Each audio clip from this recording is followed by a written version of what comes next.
What's going on, guys? I am Jeremy, aka Mr. International Man of Mystery. Welcome back to the Cali Culture channel. I have a special guest and a special show for you today. I have my friend, and also he does my video editing, Mario Aguilar. He is from the United States. He's been here as an expat for about 7 years, and he's gonna share with us his experiences of why he came to Cali, his experiences in Cali, as well as why he decided to stay as an expat. So, Mario, welcome. It's good to see you. Thanks for always. Thank you, thank you. Glad for you to be on my show. Of course, like, follow, subscribe. Let's get into the show.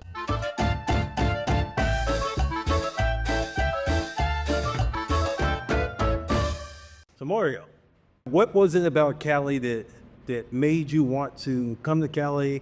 And we've lived here for a while now, but why did you decide to come to Cali? I had decided to come here essentially for a relationship that I had made online. Now, the months coming to Cali, I was getting prepared to meet people. So, I was on Colombia Cupid, Tinder, Facebook. Don't underestimate Facebook for making connections. Sorry. And I had met a girl that I thought I could meet here in Cali. If she was a Colombian. Yeah, Calena. She's from Cali. And I had already visited Medellin and Cartagena, and I like the appeal of Colombia. This is, like I said, 7 years ago. So this is pre-passport bro era, or maybe I'm just one of the pioneers of passport broing. But no, after having traveled to various locations in South America, Colombia was already at the top of the list as far as like places that I wanted to get to know more of. Just because for the culture? It was more of a personal thing. Like I personally wanted three things. I wanted to attain three things. I was at a phase of my life, no kids, no wife or long-term relationship going for me in LA. And my entire goal was to find a romantic interest, find a woman that I could have a relationship with. I wanted to improve my Spanish, which was basically non-existent. And I had that outlier dream of becoming a salsero or, getting way better at my salsa game. So, having met someone that was, trusting and communicating with almost every day, I wanted to come and meet her here in Cali. Yeah. She had also mentioned to me that Cali is the salsa capital of the world. And if I wanted to check that off the list, I could definitely do that here. That's right. And so when I made the decision to come and get to know Cali, I basically booked a month-long trip here. And as soon as I got here, started to not only meet her, and spoiler alert, we are not in any type of relationship, and that romantic interest of mine didn't come to fruition like I thought it would. But nonetheless, what really became the appeal for me in Cali, and I think you've experienced this as well, is the people. Yes. Within such a short period of time as a month of being here, not only with the friendship I had made with her, but with the other people who lived around my Airbnb, or if I went out to a bar, I just felt this inviting warmth, the sense of like Caleños really want to make a friend with someone and get to know them, and that sort of a genuine friendship, as opposed to another American, another green. 100%, yeah, and that's not to say that that happened from day one, because I think we've talked about this. Like, you're gonna get people who see you as like, oh, like he's American, he's spending $. Hey, if whatever you need, brother, like, let me be your friend. If you need a car, I'm here. Don't worry, I'll come and hit you. So, like, you get that first couple weeks of like, oh, everyone wants to be your friend. So you kind of put up this wall. Yeah. But here in Cali, I really feel like there were people who really had deep conversation. Is there people who wanted to know what I was, all about and why I wanted to be in Cali. And then once they kind of detected that my interest was genuine, like, the doors just opened. The arms were, open wide, and most Caleños here, within meeting them, they were already inviting you to their family party, or they have like a birthday coming up, or all this stuff, and you were just invited. Yeah, and so I would definitely, I want to emphasize that for those watching, when you come here to Cali, if you will be genuine and respect their culture, they will usually reciprocate that. That's been my experiences, and it's been Mario's experience as well. And that's what drove me here. What I guess kind of captured my interest in Cali is the people, and them being authentic and genuine.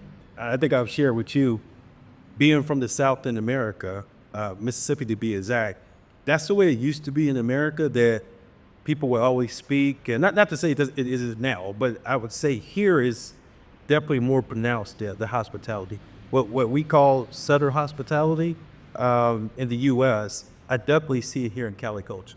I was gonna say probably the only place that still exists in the United States would be in the South, because I've been in New York. I'm from LA, and I'm the type of person that will say morning, good morning, especially now that I've visited Colombia so much. I want to take that type of community back to the United States, and people just look at you like you're crazy. You might get a dirty bit. You might just turn the other way. Like, oh, I mean, you get people who are scared, like, why is this person talking to me? Right, Right. but no, in Colombia, it's still possible to meet a person on the bus, and I highly recommend taking the bus. It's not the most luxurious experience you'll ever have, but it will be a common experience for many people in Cali. And so if you are really interested in getting to know people and see how people interact as a community, the bus is an amazing way to see that and also get your bearings for whereabouts in the city you are. And then what you'll see is that Caleños themselves, if you sit down next to someone on the bus, you say, hello, good morning, Generally speaking, in Cali, you can still have a conversation with a stranger on the street, which to me was super inviting, That's something that I was not experiencing in the United States. That's right. So walk us through that time where you decided, okay, I'm going to come here for a month. How was that month? The first month in Cali, how was that? That was wild. The first month, you can imagine, the first month adapting to any new place is going to be crazy. And I had never lived for any extended period of time outside the United States. Some of the things that just struck me right off the bat were the prevalence of motorcycles in every direction. Yep. Right? So I saw quite a few motorcycle accidents. It was crazy. I saw quite a few people that had, smashed into a car, or not even smashed. I mean, that might be, exaggerating. I don't think I saw any fatalities, but I did see a handful of motorcycle accidents in that first month. Probably one too many. Yeah. Also, some of the other things that struck me were that this city is very walkable. So I ended up, like I said, I not only took the bus, my friends that I had mentioned that I had made prior to coming to Cali lived on an entirely separate side of town. And so we would meet up anywhere from El Centro, El Oeste, and El Peñón in San Fernando Viejo, which is more centrally located. So I very quickly got to see that this is a walkable city. You could commute pretty easily. And if you really wanted to get to know it, you had to do it on foot. Yes. And the weather's nice. I mean, it's a lot hotter. Let me more humid here than the United States that I'm used to. I'm from Southern California, so I prefer warm weather over cold weather. Yeah. But the humidity here was crazy. So definitely bring a towel. That's a tip when you go out for these walks, because you will be sweating within a half an hour or so. But still, the warmth and the friendliness of the average Caleño here. So those were the first things that kind of struck me. It's like, okay, wow, this has a really different feel than what I'm used to in the United States. Yeah, and I agree with that. I've traveled to many countries in South America. Used to travel all the time to the Dominican Republic, and it's definitely that warmth, the genuine warmth, doesn't seem to be in those countries. Not to say that those are some beautiful countries. Dominican Republic, Brazil, Chile, those are some beautiful countries, but it just seems like, particularly in Cali, the warmth and the genuineness is paramount. I haven't experienced that in other South American countries. Right. It's hard to define, honestly, right? It's hard to say it's because this, or that. No, it's like you will find that the average Caleño is a social person. They don't mind. I mean, I've got neighbors that if I strike a conversation with this person, I'm about to be here for the next 35 minutes. So I sometimes will say, hey, good to see you. I just got to take these groceries upstairs, because if I stay, they're going to chat me up for at least a half hour. So that's a prevailing attitude here in Cali. So absolutely, as a person myself who likes to talk and I'm social and I like to meet people, it was so welcoming and made a big difference in my decision. Good. So Mario, tell me a little bit about what you knew about Cali before actually making the trip to Cali. I heard nothing but negativity about Cali before actually coming to the city and experiencing it myself. I heard that Cali was very high in crime, drugs, among other things. And when I actually came to Cali, I found that for the most part, not to be true. That Cali is a great culture. It is safe if you know where to go. And it's just it just gets a lot of bad media representation for whatever reason. So had you heard some of that negativity before actually coming to Cali and experiencing the culture yourself? I would say that I probably didn't hear much about Cali as much as I had heard general negativity about Colombia. When I was considering leaving the country to live in South America, that's like 2015, 2016. And so this, I think, the peak of the Narcos series. So like, if I did hear anything about Cali, it was always related to, oh, that's like season 2 of Narcos. Literally, I mean, I had very little knowledge of the city itself, and my overarching kind of like perception, even though I knew little about Cali, I knew that it wasn't gonna be like all that it was like cracked up to be More of Hollywood depiction than anything. right. I knew that also, like, I was taking a risk. I mean, anytime you're gonna step into the unknown and go and choose to live somewhere, always totally different. There's always a risk involved. But I think I had traveled enough, not only in South America but within the United States, to not do anything that would place myself in jeopardy, so easily. So I felt confident. And then on a good note, I mean, I had previously heard that Cali was the worldwide capital of salsa, so that was intriguing at the very least. Good. Yeah, well, and that's good because I talk to a lot of people that want to come to Cali, and they hear the negativity, and they'll go to the Homeland Security website, and it'll be a level 3 for not just Cali, but Valle de Cauca Right. as a department, as a whole area, not just Cali. And that will deter a lot of people from coming to Cali. So, folks, I would definitely highly recommend that you come to Cali. You can make your own conclusions based on your trip to Cali and not based on others, because I obviously have positive experiences in Cali. Mario obviously has positive experiences because he won't leave Cali now. Yeah. So That's all good here. So it's all good. So I would highly recommend make the trip, and then you make your own conclusion. So with that being said, for the folks that are watching this video, where would you recommend as far as barrios experience to live in, to walk? Where would you say that, your top 3 or 4 barrios in Cali, and then the top 3 or 4 you would stay away from as a traveler? Right.